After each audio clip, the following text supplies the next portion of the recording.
Welcome to hyper TV news. ఎన్నో సంవత్సరాలుగా గూడూరు పట్టణంలో దీర్ఘకాలికంగా ఉన్న పలు సమస్యలను పరిష్కరిస్తున్నామని గూడూరు ఎమ్మెల్యే వరప్రసాద్ వెల్లడించారు. గూడూరు పట్టణంలోని 9వ వార్డులో కాల్వ నిర్మాణ పనులను ఎమ్మెల్యే ప్రారంభించారు. గూడూరు పట్టణంలోని 9వ వార్డు గమల్లపాలెంలో సీసీ డ్రైన్ల కాలువ నిర్మాణ పనులను ఎమ్మెల్యే వరప్రసాద్ ప్రారంభించారు. అలాగే 1వ వార్డులో జరుగుతున్న మరుగుదొడ్ల నిర్మాణాలను పరిశీలించారు. స్థానిక నాయకులు ఎమ్మెల్యేను ఘనంగా సన్మానించారు. ఎమ్మెల్యే వరప్రసాద్ మాట్లాడుతూ గమల్లపాలెం మహాలక్ష్మమ్మ గుడి ప్రాంతంలో కాలువలు లేక ఇబ్బందులు పడుతున్నామని ప్రజలు నాయకులు తెలియజేశారని వెల్లడించారు. 7 లక్షల రూపాయల వ్యయంతో కాల్వలు కల్వర్టులు నిర్మిస్తున్నామని, ఇది పూర్తయిన వెంటనే సీసీ రోడ్డు పనులు ప్రారంభమవుతాయని తెలిపారు. కార్యక్రమంలో కమిషనర్ సాయినాథ్, నాయకులు మురళి, నరసయ్య, అజీజ్, భాస్కర్ గౌడ్, బిక్కు సాహెబ్ తదితరులు పాల్గొన్నారు. 9వ వార్డులో సీసీ డ్రైన్లు మహాలక్ష్మమ్మ టెంపుల్ దగ్గర ఎప్పటి నుంచో ప్రజలు అడుగుతున్నది. ఈరోజు మేము చేయడం మొదలుపెట్టాము. అలాగే సీసీ డ్రైను అది కూడా అక్కడే, అదొక 3.5 లక్షలు, ఆ తర్వాత ఇది ఒక 3.5 లక్షలు, ఆ తర్వాత ఒక సీసీ కల్వర్ట్ కూడా ఇక్కడ కడుతున్నామని చెప్పి మేము తెలియజేస్తున్నాము 9వ వార్డులో.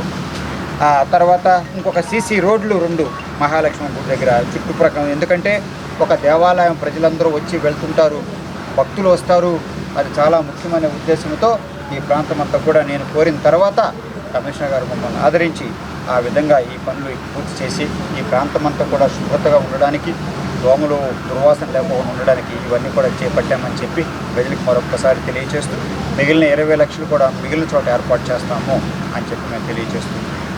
ఈరోజు మహాలక్ష్మమ్మ వీధిలో 9వ వార్డులో CC culvert, CC drain, CC రోడ్డుకి ఓపెనింగ్కి వచ్చిన గౌరవ గూడూరు శాసనసభ్యులు, గౌరవనీయులు, పూజ్యులు శ్రీ అరవల్లి వరప్రసాద్ సార్ గారికి, ఇక్కడికి వచ్చిన నాయకులకి అందరికీ హృదయపూర్వక నమస్కారాలు. ఏదైతే గౌరవ ముఖ్యమంత్రి గారు ఎంతో ప్రతిష్టాత్మకంగా చేపట్టిన గడప గడపకి మన కార్యక్రమంలో భాగంగా ప్రతి సచివాలయానికి 20 లక్షలు, మన గూడూరు పట్టణానికి సుమారు 6 కోట్లు, దాంతోపాటు ఎమ్మెల్యే గారికి 2 కోట్లు. సో దాంట్లో భాగంగా ఈ వర్క్స్ శాంక్షన్ కావడం జరిగింది.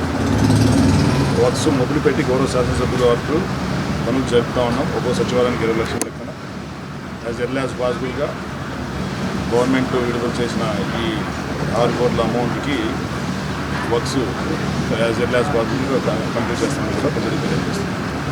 Thank you. ఇస్కాన్ నెల్లూరు వారి ఆధ్వర్యంలో గూడూరు పట్టణంలో జూన్ 24వ తేదీ 9వ జగన్నాథ రథయాత్ర నిర్వహిస్తున్నామని, ఈ కార్యక్రమంలో భక్తులందరూ పాల్గొని స్వామివారిని దర్శించి తీర్థ ప్రసాదాలు స్వీకరించాలని ఇస్కాన్ ప్రతినిధి సుఖదేవ్ స్వామి కోరారు. ఇస్కాన్ నెల్లూరు వారి ఆధ్వర్యంలో గూడూరు పట్టణంలో జూన్ 24వ తేదీ 9వ జగన్నాథ రథయాత్ర నిర్వహిస్తున్నామని, ఈ కార్యక్రమంలో భక్తులందరూ పాల్గొని స్వామివారిని దర్శించి తీర్థ ప్రసాదాలు స్వీకరించాలని ఇస్కాన్ ప్రతినిధి సుఖదేవ్ స్వామి కోరారు. గూడూరు పట్టణంలోని సొసైటీలో ఉన్న ఇస్కాన్ కార్యాలయంలో ఇస్కాన్ ప్రతినిధులు జగన్నాథ రథయాత్ర ఆహ్వాన పత్రికలను విడుదల చేశారు. సుఖదేవ్ స్వామి మాట్లాడుతూ గూడూరు పట్టణంలో గత 8 సంవత్సరాలుగా జగన్నాథ రథయాత్ర వైభవంగా నిర్వహించడం జరిగిందని తెలిపారు. ఈ సంవత్సరం జూన్ 24వ తేదీ శనివారం మధ్యాహ్నం 2 గంటలకు 30 నిమిషాలకు సొసైటీలోని నారాయణమ్మ దేవస్థానం నుంచి జగన్నాథ రథయాత్ర ప్రారంభమవుతుందని, ఈ కార్యక్రమానికి పలు రాష్ట్రాల నుంచి ఇస్కాన్ ప్రతినిధులు హాజరవుతున్నారని వెల్లడించారు. భక్తులందరూ రథయాత్రలో పాల్గొని స్వామివారిని దర్శించి తీర్థ ప్రసాదాలు స్వీకరించాలని కోరారు. ఈ సమావేశంలో బలభద్ర గోపదాన్, కట్ట మురళీకృష్ణ, రాజా పాల్గొన్నారు. గూడూరులో 9వసారి ఇస్కాన్ నెల్లూరు ద్వారా ఈ వైభవంగా పెద్ద ఎత్తున జగన్నాథ రథయాత్ర, ఈ జగన్నాథ రథయాత్ర వచ్చే నెల జూన్ 24వ తారీఖు శనివారం మధ్యాహ్నం నుంచి లేట్ ఈవినింగ్ దాకా జరగబోతుంది. ఈ 1 నెలల ముందు నుంచి కూడా మన భారతదేశం అంతటి నుంచి ఇస్కాన్ ఆయా మందిరాల నుంచి పాల్గొన్నట్టుగా ఉండడానికి ఎంతోమంది ఆహ్వానిస్తున్నాం. మన ఇస్కాన్ హెడ్ జీబీసీ చైర్మన్ అంటారు, ఆయన వస్తున్నారు. అట్లాగే అమెరికా నుంచి బాసు ఘోష్ దాస్ మంచి సీనియర్ యువతి, ఆయన కూడా మన ఈ రథయాత్రలు ఈ సంవత్సరం పాల్గొనబోతున్నాడు. అంతేకాకుండా అనేక రాష్ట్రాల నుంచి తెలంగాణ, తమిళనాడు, కర్ణాటక, మహారాష్ట్ర, ఉత్తర భారతదేశం కొన్ని మందిరాల నుంచి వస్తున్నాయి. సో ఈ భగవద్గీత కూర్చుని జనాలు తెలుసుకుని కొద్దిగా దాన్ని అభ్యసించేటువంటి పద్ధతి. కానీ అందరినీ కూడా ఇన్వాల్వ్ చేయడానికి ఈ జగన్నాథ రథయాత్ర అంత కృష్ణ స్మరణ జరుగుతుంది, కృష్ణనామ ఉచ్చారణ జరుగుతుంది, శాస్త్రాలు చెప్పబడింది. భగవంతుని దర్శించడం, స్మరించడం వల్ల మన మనస్సు ప్రశాంతం అవుతుంది. ఇలా మనకేమన్నా బలహీనతలున్నా, మనకి ఏమన్నా వ్యసనాలున్నా వీటి నుంచి ప్రభుపాద ఇస్కాన్ స్థాపించినటువంటి భక్తి వేదాంత ప్రభుపాద ఆయన మరి ఈరోజు పాశ్చాత్య దేశాల్లో అందరూ కూడా ఎన్నో వ్యసనాలకు బానిసలై వాళ్ళ మామూలు జీవితం అది. ప్రభుపాద వాళ్ళ మధ్యలోకి ఈ హరే కృష్ణ మహామంత్రాన్ని తీసుకెళ్ళి చక్కగా వాళ్ళందరూ కూడా మంచి అలవాళ్ళతో, మంచి స్వభావంతో బతికేట్టుగా ఆయన వాళ్ళ జీవితాన్ని పరివర్తన చేయగలిగాడు. మనం దీన్ని నిర్లక్ష్యం చేయడం వల్ల మనం పేరుకి భారతదేశం, భారత సభ్యత, సంస్కృతి, కానీ ఇది మెల్లిగా ఇక్కడ తగ్గుతుంది. ఇటువంటి పరిస్థితుల్లో సులభంగా మనం గట్టిగా ప్రజల్లో ఒక నైతిక ప్రవర్తన, ప్రజల్లో ఒక ప్రశాంత జీవితం, వాళ్ళ తర్వాత ముఖ్యంగా పునర్జన్మ, మోక్షం. ఇప్పుడు చూస్తాం ఇక్కడ ఉండే ఇప్పుడు ఉండేటువంటి రోగాలు ఎన్నాళ్ళు జనాలు పోరాడతారు ఇక్కడ ఈ విషయాల్లో. అది ఇక్కడ బతుకుతో మనకి చక్కటి సనాతన ధర్మంలో ఈ పద్ధతి ఉంది. మనుషులు ధర్మ అంత కామాలు, ఇప్పుడు మోక్షం అంటే మనం బతుకంతా ఈ విధంగా భారంగా బతకాల్సిన అవసరం లేదు. ఒక జన్మ కొద్దిగా భక్తి భావంతో బతికినట్లయితే బయటపడి. కాబట్టి ఇది చాలా ముఖ్యమైనటువంటి ఆందోళన, ఉద్యమం ఈ హరే కృష్ణ వాటిలో ముఖ్యమైనటువంటి పండుగ.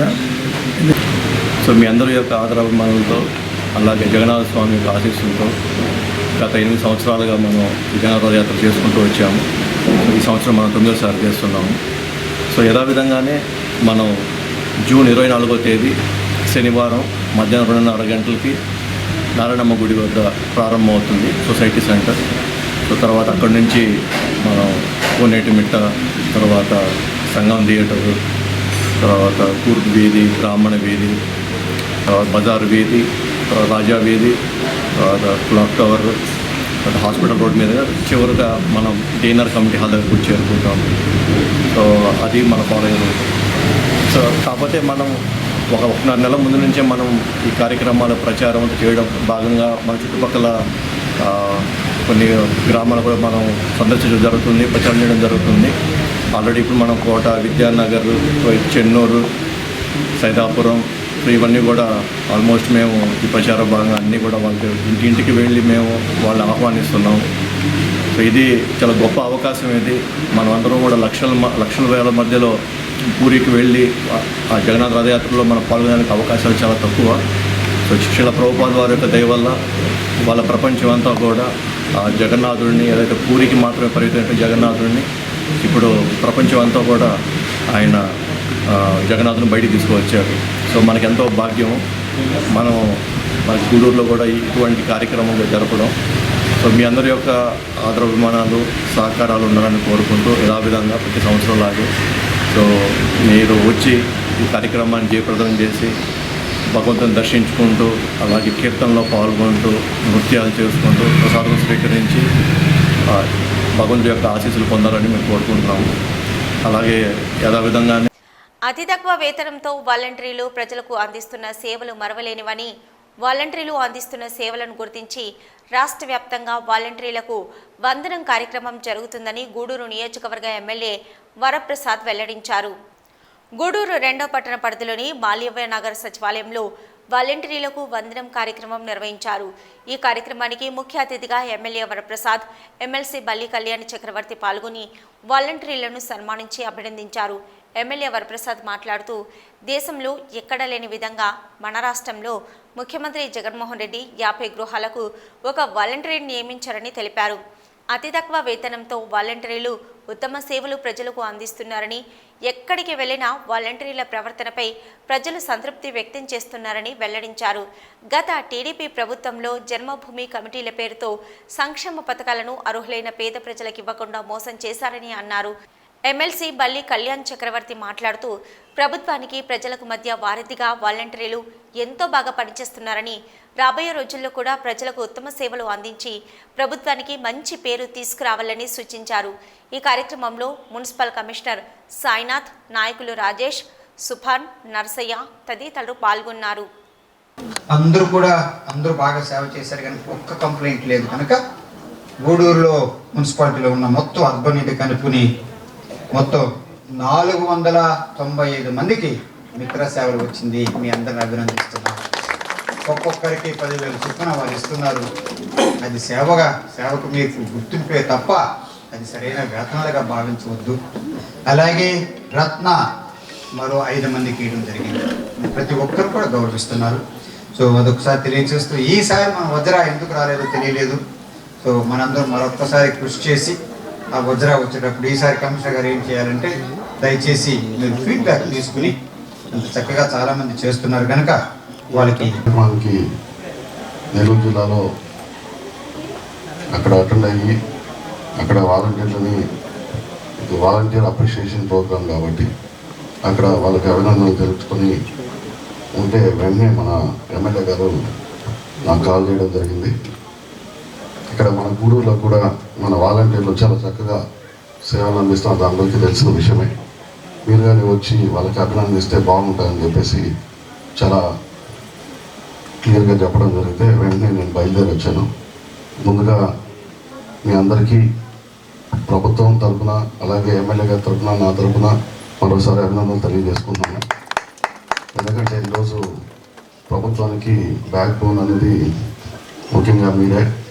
ఇక రాబోయే రోజుల్లో కూడా మీ సేవలు ప్రజలకి అలాగే ప్రభుత్వానికి మధ్యలో మీరు వారధిగా ఉన్నారు కాబట్టి రాబోయే రోజుల్లో కూడా మీ సేవలు ఇంకా గొప్పగా అందించాలని చెప్పి కోరుకుంటూ సెలవు తీసుకుంటున్నాను.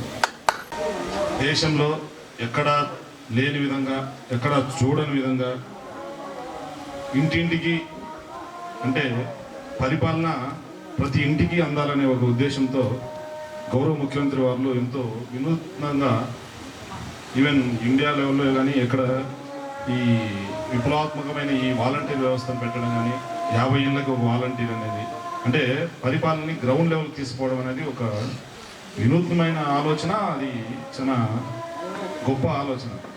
సో ఆ కార్యక్రమంలో భాగంగా ప్రతి ఇంటికి ఏ స్కీమ్స్ వస్తున్నాయి, ఏ స్కీమ్స్ అందించాలి, వాళ్ళ ఎలిజిబిలిటీ ఏంటి అనేది పిన్ టు పిన్ ప్రజలకి అందరికీ పరిపాలన ఉండాలనే ఉద్దేశంతో